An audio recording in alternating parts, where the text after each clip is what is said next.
जय हिंद, नमस्ते। मैं आकाश आप सभी का स्वागत करता हूं आपके अपने एजुकेशन चैनल समाधान स्टडी पर। साथियों, मैंने आपके लिए जो है शानदार तरीके से एक कंटेंट तैयार किया है जिसमें फिजिक्स का एक शानदार सा विद डायग्राम पोर्शन आपके लिए लाया है और इसमें आपको बेसिक सारी चीज़ें का कंप्लीट करवा रहा हूं। देन उसके बाद हम लोग न्यूमेरिकल्स करेंगे और जो एग्ज़ाम में हमसे जो चीज़ें हम लोग छोड़ दिया करते हैं वो चाहे वो नीट का बच्चा हो चाहे, और इस बार जो है काफ़ी हर एग्ज़ाम में जो है साइंस का एक अच्छा सा पोर्शन पूछे जा रहा है। तो आप सभी के लिए एक बेहतरीन सा कंटेंट और बेहतरीन सी तैयारी हमने स्टार्ट किया है। तो आप पर्टिकुलर प्रतिदिन क्लास लगाकर इसे नया तरीके से सीख सकते हैं। तो देखिए, आज हम लोग पढ़ने वाले हैं सैटेलाइट एंड जो है प्लैनेटरी मोशन। ठीक है, तो यहाँ पर हम लोग चीज़ेंगे जो ऑर्बिट है उसके जानेंगे, जो उपग्रह है उसको जानेंगे कि इसकी कक्षीय गति किस प्रकार से होती है। और चाहे वो हिंदी वाला बच्चा हो, चाहे वो इंग्लिश, चाहे वो आपका सीबीएसई वाला बच्चा हो, चाहे एमपी बोर्ड वाला बच्चा हो, हर बच्चा इस बार सीख पाएगा और अच्छे तरीके से इसे गेन कर पाएगा। तो चलिए स्टार्ट करते हैं। जानते हैं उपग्रह की कक्षीय गति होती क्या है। किसी उपग्रह को पृथ्वी के चारों ओर दी गई कक्षा में स्थापित करने के लिए आवश्यक वेग उस कक्षा में उपग्रह की कक्षीय वेग कहलाता है। क्या आपका कक्षीय वेग कहलाता है। तो ध्यान दीजिएगा, कक्षीय वेग में हम चीज़ें जानेंगे। क्या है जो आपका centrifugal force respect by satellites, मतलब ध्यान देना है जो आपका सेंट्रीफ्यूगल फोर्स है वो सैटेलाइट पर किस तरीके से वर्क करेगा। mv² अपॉन जो है r+h। h क्या है, आपका ऑर्बिट है या मास है, v वेग है, h हाइट है। ओके, तो देखिए इस तरीके से नीचे एक फॉर्मूला आपका निकल के आता है कक्षीय वेग का, कौन सा, जो √g(m) अपॉन में r+h। तो इससे रिलेटेड जो कक्षीय वेग कैसे निकालते हैं वो एग्ज़ाम में हम लोग बना पाएंगे। यहाँ पर एक डायग्राम आपके समक्ष दिख रहा है। ये डायग्राम है, एक तो ऑर्बिट है आपका जो है ग्रेविटेशनल, आपका जो है गुरुत्वाकर्षण है, और किस तरीके से आपका प्लैनेट है आप यहाँ पर देख सकते हैं। चलिए जो है ऑर्बिटल जो है वेलोसिटी क्या है, कक्षीय वेग की बात करें तो क्या होती है यह हमें ध्यान रखना है। कक्षीय वेग की बात करें तो 7.9 किलोमीटर प्रति सेकंड होता है। ओके, यहाँ पर आपके समझ दे रखा है। आगे देखिएगा, उपग्रह का जो इसमें कुछ नोट्स हैं, नोट आप लोग लिख लीजिएगा, नोट हमसे पूछ जाते हैं। देखिए, उपग्रह का कक्षीय वेग उपग्रह के द्रव्यमान से स्वतंत्र होता है। उपग्रह की ऊंचाई बढ़ने पर उपग्रह की कक्षीय वेग जो है कम हो जाता है। उपग्रह का कक्षीय वेग पृथ्वी के द्रव्यमान m और त्रिज्या r पर निर्भर करता है। किस पर निर्भर करता है, तो ये द्रव्यमान पर और साथियों त्रिज्या दोनों पर ही निर्भर करता है, जो हमने अभी देख लिया है। आगे आइएगा, हम जानेंगे पलायन वेग के बारे में। ठीक है, आपका जो है पलायन वेग क्या होता है जानते हैं, जरा देखिएगा, ध्यान दीजिएगा, इसकी डेफिनेशन हम किस तरीके से डिफाइन कर पाए। एक उपग्रह का पलायन वेग वह न्यूनतम वेग है जिसके साथ इसे जो है प्रक्षेपित किया जाता है ताकि यह पृथ्वी के गुरुत्वाकर्षण बल से क्या हो बाहर जा सके। कहाँ से, गुरुत्वाकर्षण बल से क्या हो बाहर जा सके। क्या होता है, v√2 मल्टीप्लाई ऑर्बिट वेलोसिटी। ठीक है, तो ऑर्बिट वेलोसिटी क्या होती है, 2 अभी हमने देखा √gm अपॉन r। तो ये क्या होगा, r अंदर चले जाएगा तो होगा √ के अंदर 2gm अपॉन में कैपिटल R। ये होता है आपके समक्ष। ओके, तो फॉर्मूला आपके समक्ष आया। अगर इसके डायरेक्टली मान ज्ञात करना है तो 11.2 आपने देखा भी होगा, बुकों में डायरेक्ट दिया जाता है, पर हमने यहाँ पर निकाल कर आपको बताया है। Time periods of satellites, time periods satellites देखना, t बराबर 2πr+h अपॉन में v होता है। ये हमें ध्यान रखना है, नोट करके रखना है। देखिए ध्यान दीजिएगा, यहाँ पर हम काइनेटिक एनर्जी को भी यूज़ लाएंगे और जो है पोटेंशियल एनर्जी भी। अभी हमें आगे समझाऊंगा काइनेटिक एनर्जी और पोटेंशियल एनर्जी होती क्या है। ठीक है, चलिए यहाँ आगे चलते हैं। टाइप ऑफ सैटेलाइट्स, तो जो है कितने प्रकार के टाइप्स में हम लोग पढ़ेंगे। भूस्थितिक उपग्रह क्या है, ध्रुवीय उपग्रह क्या है, इनको हम जो है थोड़ा थोड़ा जान लेते हैं, एग्ज़ाम में भी हो सकता है। ये देखिए, बात करें जो है भूस्थितिक उपग्रह की, क्या है भूस्थितिक उपग्रह की बात करें तो इसकी हाइट की बात करें, अगर इसकी ऊंचाई की बात करें तो 36,000 किलोमीटर तक इसकी क्या होती है, रेंज होती है। टाइम पीरियड्स की बात करें, समय की, ठीक है बच्चा, टाइम पीरियड की बात करें तो 24 आवर। और ऑर्बिट की बात करें भूमध्य रेखा के चारों ओर। और यूज़ की बात करें तो संचार के लिए हम लोग इसका यूज़ करते हैं, किसका, भूस्थितिक उपग्रह, जियो जो है स्टेशनरी सैटेलाइट का, ठीक है, स्टेशनरी सैटेलाइट। अब देखिए बात करें ध्रुवीय उपग्रह सैटेलाइट, ठीक है, पोलर सैटेलाइट। अब तो देखिए ध्रुवीय इसकी जो रेंज होती है, ठीक है ना, अगर इसके हाइट की बात करें तो जो है 200 किलोमीटर से लेकर 1000 किलोमीटर तक होती है। अब बात करें टाइम पीरियड्स की तो कक्षा की ऊंचाई पर निर्भर करता है, ठीक है, depend open height in the orbit, मतलब कक्षा की ऊंचाई पर यह निर्भर करता है। ऑर्बिट की बात करें, लो अर्थ ऑर्बिट, आपको ध्यान रखना है ध्रुव के चारों ओर, जो आपके ध्रुव होते हैं, जो पोल्स होते हैं उनके चारों ओर। देखिए यूज़ की बात करें तो ध्रुवीय उपग्रह का उपयोग भूमि और समुद्र के तापमान को रिकॉर्ड करने के लिए किया जाता है और बादलों की जो है तस्वीरें जो है लेता है और जो है जलवायु परिवर्तन की भविष्यवाणी करता है। तो ये ध्यान रखना है, काफ़ी अच्छी सी चीज़ें हैं, काफ़ी बेहतरीन सी चीज़ें हैं आपके समक्ष। आगे देखते हैं तीसरे प्रकार, भू समकालिक उपग्रह। तीसरा जो पार्ट है क्या है साथियों, भू समकाली उपग्रह। हाइट की बात करें तो 36,000 तक इसकी जो है किलोग्राम हाइट होती है। और बात करें समय की तो 24 आवर्स। कक्षा की बात करें तो इसकी जो कक्षाएं होती है फिक्स्ड नहीं होती, नो फिक्स्ड। और यूज़ की बात करें, मौसम संचार की निगरानी के लिए इसका हम लोग यूज़ करते हैं। प्राकृतिक उपग्रह की बात करें, अगर इसकी हाइट की हम लोग चर्चा करें तो 150 इसकी हाइट होती है मिलियन किलोमीटर तक, और टाइम पीरियड्स में 27 डेज तक होता है। और इंटरनेशनल स्पेस जो है स्टेशन, जिसे हम लोग ISS कहते हैं, जिसका डायग्राम आप लोग देख सकते हैं, हाइट होती है 400 किलोमीटर तक और टाइम पीरियड्स होता है 90 मिनट्स का, ठीक है। यूज़ कहाँ कहाँ होता है उस पर भी हम लोग चर्चा करते हैं। यह स्टेशन एक जो है माइक्रो ग्रेविटी और जो है अंतरिक्ष पर्यावरण अनुसंधान प्रयोगशाला के रूप में कार्य करता है, जिसमें विज्ञान जो है आपका खगोलीय विज्ञान, मौसम विज्ञान और साथियों भौतिकी और अन्य क्षेत्रों में जो है वैज्ञानिक अनुसंधान के लिए हम लोग इसका यूज़ करते हैं। ओके साथियों, चलिए इतना हमने जान लिया है। अब हम लोग पढ़ने वाले हैं किरचॉफ लॉ। तो किरचॉफ के क्या नियम हैं, किरचॉफ का फर्स्ट लॉ क्या कहता है, ये सारा कुछ जानते हैं।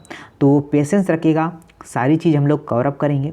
जो है थोड़ा सभी को समझ में आना चाहिए और सभी को सिमिलर साथ में लेके चलना है, ठीक है बच्चा, क्योंकि आप जैसे हैं वैसे हर कोई बच्चा हमारे लिए सिमिलर है।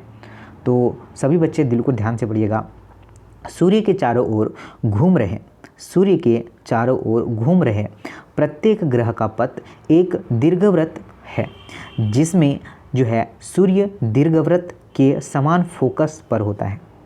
और केपलर का जो आपका केपलर है, केपलर का प्रथम नियम को कक्षीय नियम भी कहते हैं। Kirchhoff first law in also knows orbit rules, मतलब ध्यान रखना है किरचॉफ का फर्स्ट लॉ ही क्या कहलाता है, आपका कक्षीय नियम कहलाता है। देखिए यहाँ पर सन है और जो है आपके जो है ये ग्रह प्लैनेट्स जो है इसके चारों ओर चक्कर लगाते हैं। देखिए उपसौर, और बात करते हैं उपसौर पृथ्वी की कक्षा का वह बिंदु होता है जो सूर्य के निकटतम होता है। एक होता है उपसौर और एक होता है अपसौर। 3 जनवरी और 4 जुलाई, 3 जनवरी उपसौर, ठीक है बच्चा, और 4 जुलाई अपसौर होता है, यहाँ पर देख लीजिए, ठीक है बच्चा। अपसौर पृथ्वी के जो है दूरस्थ बिंदु होता है, जिसे क्या कहते हैं,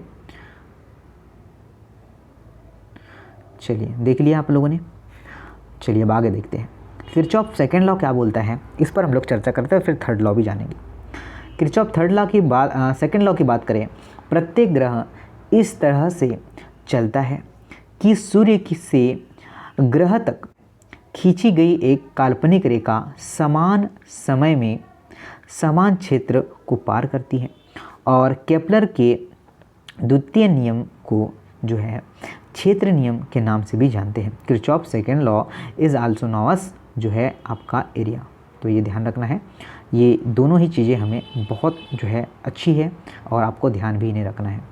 थर्ड लॉ की बात करें तो देखिए क्या है, किरचॉफ थर्ड लॉ बोल रहा है कि किसी भी उपग्रह की अवधि एक वर्ग सूर्य से ग्रह की औसतन दूरी के घन के सीधे समानुपाती होती है। किसके? घन के सीधे ही समानुपाती होती है, ये हमें ध्यान रखना है।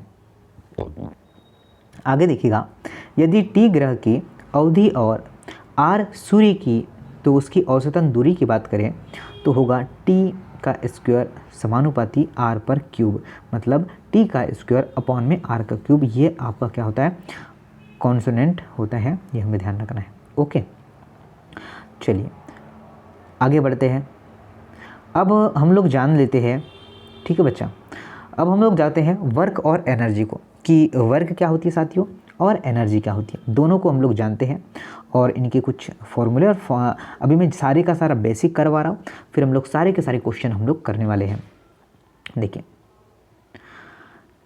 कार्य तभी किया जा सकता है जब किसी वस्तु पर कार्य करने वाले बल उस पर बल की दिशा में या बल के घटक की दिशा में विस्थापित जो है उत्पन्न हो। मतलब यह बोला है कि मान के चलिए ये कोई दीवार है, दीवार को अगर आपने धक्का दिया तो भाई साहब ये दीवार हटने वाली है क्या? बिल्कुल नहीं, ना ही हिलेगी। तो क्या है, ये कार्य कहा जाएगा क्या? No, is a no work, मतलब यह कार्य नहीं किया जाएगा। अगर कोई जो है यहाँ पर कोई आपके पास जो है कुछ भी रखा है, पेपर रखा गया है, ये पेपर अपन ने यहाँ से उठाकर यहाँ पर मंडा दिया, तो साथियों ये वर्क कहलाएगा क्या? बिल्कुल जी हाँ सर, ये क्या है? वर्क कहलाएगा। तो यही डेफिनेशन में कहा गया है। और चीज़ों को लाइट में पढ़िए, लाइट में इसका मतलब ये है कि आप ऐसा महसूस करें कि हम उन चीज़ों को कर रहे हैं। अगर आपने चीज़ों को रटना स्टार्ट किया है तो वो भूल जाइए, क्योंकि ये रटी हुई चीज़ ज़्यादा टाइम तक याद नहीं रहती। अब मान के चलिए वर्क कार्य हमने देखा, तो आपने अपना मोबाइल फ़ोन एक जगह से दूसरे जगह उठाकर मंडा दिया, इसका मतलब क्या क्या सर जी? हमने तो वर्क किया है। क्या किया है? हमने वर्क किया है। बस ऐसा ही हमें समझकर आगे बढ़ना है। W बराबर क्या होता है? W बराबर वर्क होता है एफ एस कॉस थीटा, मतलब एफ एस होता है फोर्स और जो है कितना डिस्प्लेसमेंट, मतलब जब तक कि कार्य नहीं कहलाएगा जब तक उसका कुछ न कुछ विस्थापन ना हो जाए। ओके, अगर यूनिट की बात करें तो न्यूटन मीटर या फिर हम लोग इसे जूल भी कह सकते हैं। ठीक है, यूनिट की ऐसा यूनिट जो है क्या होती है? न्यूटन या फिर हम लोग जूल भी कह सकते हैं। एक बल द्वारा किया गया कार्य बल और विस्थापन की जो है अदिश गुणनफल के बराबर होता है। Work done by force is equal to the scalar product of force and displacement.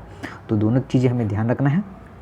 अब देखिए आगे, ठीक है बच्चा, डिपेंड जो है upon the angle between force and displacement cos theta work done can be positive, negative and zero. मतलब बल और विस्थापन के बीच के कोण के आधार पर किया गया कार्य धनात्मक, ऋणात्मक या फिर शून्य भी हो सकता है। Work done bye positive, negative and शून्य, मतलब जो है यह पॉजिटिव भी हो सकता है, यह नेगेटिव भी हो सकता है और ये जीरो के बराबर भी हो सकता है। Energy of a bodies is depend as the ability of body and to the work. मतलब वस्तु की ऊर्जा को वस्तु की कार्य करने की क्षमता के रूप में परिभाषित हम लोग कर सकते हैं। ओके, एनर्जी क्या है? तो एनर्जी की डेफिनेशन ध्यान में रखना है कि वस्तु की ऊर्जा संग्रह कार्य कहलाता है। ऊर्जा कैसी यूनिट है? तो energy of body is a strong work, strong जो है work, strand work. Energy is a scalar quantity, कैसी राशि बच्चा? यह एक अदिश राशि है। तो यह हमें ध्यान रखना है। देखिए, ऊर्जा के कई रूप हैं और ऊर्जा जो है इसे एक रूप से दूसरे रूप में परिवर्तित किया जा सकता है। तो ऊर्जा को एक रूप से हम लोग दूसरे रूप में परिवर्तित कर सकते हैं। सभी रूपों में ऊर्जा को उसी इकाई में मापा जाता है जिसमें जो है कार्य जो है जूल में मापते हैं। ऊर्जा जो है डिफरेंस फॉर्म्स ऑफ एनर्जी, मतलब ऊर्जा के कई विभिन्न रूप होते हैं। तो हम लोग एक एक करके सारे जो है रूपों को जानेंगे। मैकेनिकल एनर्जी, एक तो heat energy, sound energy, electric energy, chemical energy, nuclear energy, सब कुछ, यांत्रिक ऊर्जा, साथ में ऊष्मीय ऊर्जा, ध्वनि ऊर्जा, विद्युत ऊर्जा, रासायनिक ऊर्जा और परमाणु ऊर्जा, ये सारे कुछ हम लोग जानेंगे। अब आइए हम लोग एक एक चीज़ों को पढ़ते हैं। पहले तो पढ़ते हैं law of conservation of energy, मतलब ऊर्जा संरक्षण का नियम। ये तो हमने काफ़ी पहले पढ़ रखा है। साथियों ध्यान यह रखना है, मैं सारा बेसिक पढ़ा रहा हूँ, इसके बाद जब मैं क्वेश्चन करूँगा तो क्वेश्चन बनना चाहिए। तो बेसिक चीज़ें ध्यान से मेरे साथ ज़रूर पढ़िए और फिर बेहतरीन तरीके से क्वेश्चन लगाते हैं हम लोग। तो देखिए, किसी भी प्रक्रिया में कुल ऊर्जा न तो बढ़ती है न ही घटती। ऊर्जा को एक रूप से दूसरे रूप में परिवर्तित नहीं किया जा सकता और ऊर्जा जो है उसका स्थानांतरण भी नहीं किया जा सकता। तो यही है आपका ऊर्जा संरक्षण नियम। क्या है? ऊर्जा संरक्षण नियम यही है। अब देखिए, मतलब ना नष्ट कर सकते हैं ना ऊर्जा को आप बोल रहे हैं तो ऊर्जा क्या वेस्ट हो रही है, क्या नष्ट हो रही है, क्या नहीं, उतनी ऊर्जा जा रही है उतनी ही ऊर्जा आ रही है। समझ रहे? एक रूप से दूसरे रूप में व्यक्त कर सकते हैं क्या? कर सकते हैं, पर उसे नष्ट विनाश नहीं कर सकते। यांत्रिक, ठीक है, मैकेनिकल जो है एनर्जी क्या होती है? यांत्रिक प्रणाली की गति और स्थिति से जुड़ी ऊर्जा यांत्रिक ऊर्जा कहलाती है। और यांत्रिक ऊर्जा की बात करें तो वह दो प्रकार से होती है। ठीक है, जो मैकेनिकल एनर्जी है उसे दो भागों में बांटा गया है। साथ ही एक होती है आपकी पोटेंशियल एनर्जी और एक होती है आपकी काइनेटिक एनर्जी। गतिज ऊर्जा और स्थितिक ऊर्जा, दोनों चीज़ों को हम लोग जानेंगे। इसके एग्जाम्पल्स भी जानेंगे। एग्ज़ाम में बहुत ही अच्छी तरीके से एग्जाम्पल्स भी पूछ जाते हैं। किसी पिंड के पास उसकी गति के आधार की ऊर्जा को, गति मतलब नाम ही से जाहिर होता है कि गति कौन सी होगी, एनर्जी जो है possessed by a bodies by virtue of is motion, मतलब किसी जो उसकी जो गति के कारण ऊर्जा होती है उसे हम लोग काइनेटिक गतिज ऊर्जा कहते हैं। और जो स्थिति के कारण उत्पन्न ऊर्जा होती है उसे स्थितिज कहते हैं, जिसे हम लोग क्या कहते हैं, mgh कहते हैं। और जो है के की बात करें, ठीक है, काइनेटिक एनर्जी की बात करें तो 1/2 हाफ में यूज़ करते हैं। दोनों चीज़ें ध्यान रखना है, काफ़ी सारे क्वेश्चन इससे बनते हैं। फिजिक्स की मतलब 30% चीज़ें तो इन्हीं दो ही फॉर्मूले में हम लोग पढ़ने वाले हैं। तो ये दो चीज़ें हमें ध्यान रखना है, ठीक है। चीज़ें और क्या कर लेते हैं हम लोग, प्रत्यक्ष ऊर्जा, ठीक है, घर्षण तो हम लोग कल करेंगे, ये दो चीज़ कर लेते हैं, ठीक है। देखिए, बात करते हैं आपका गुरुत्वीय स्थैतिक ऊर्जा क्या होती है। तो पृथ्वी की जो है तरह के ऊपर, पृथ्वी की सतह के ऊपर अपनी स्थिति के आधार पर किसी पिंड के पास मौजूद ऊर्जा जिसे हम लोग mgh कहते हैं, ठीक है, ये भी हमें ध्यान रखना है। और प्रत्यक्ष ऊर्जा तो ये काइनेटिक एनर्जी, ये तो वही फॉर्मूला होता है 1/2 kx का स्क्वायर, बट जो वी के से x आ गया। x क्या होती है, तो आपका जो है बड़ा या संकुचित लंबाई होती है, ये हमें ध्यान रखना है। तो कल हम लोग पढ़ने वाले साथियों घर्षण के बारे, फ्रिक्शन के बारे में हम लोग पढ़ने वाले हैं। फ्रिक्शन क्या होता है, कितने टाइप का होता है, और उसके बाद बेसिक जो है थ्योरी करने के बाद हम लोग क्या करेंगे, क्वेश्चंस लगाने वाले हैं, ठीक है साथियों। और जो है मेरे पास और एक बुक रखी, उसकी भी थ्योरी मैं करवा दूंगा और फिर हम लोग क्वेश्चन ही क्वेश्चन लगाएंगे और तहलका मचाएंगे। तो आई होप इतनी चीज़ें आपको समझ में आ चुकी होगी। आपके पास जो भी बेसिक थ्योरी वाली बुक हो उसको भी थोड़ा पढ़िए और फिर दोनों को मिलाइए और सबका निचोड़ क्वेश्चनों में लगाइए। जय हिंद, नमस्ते, वंदे मातरम।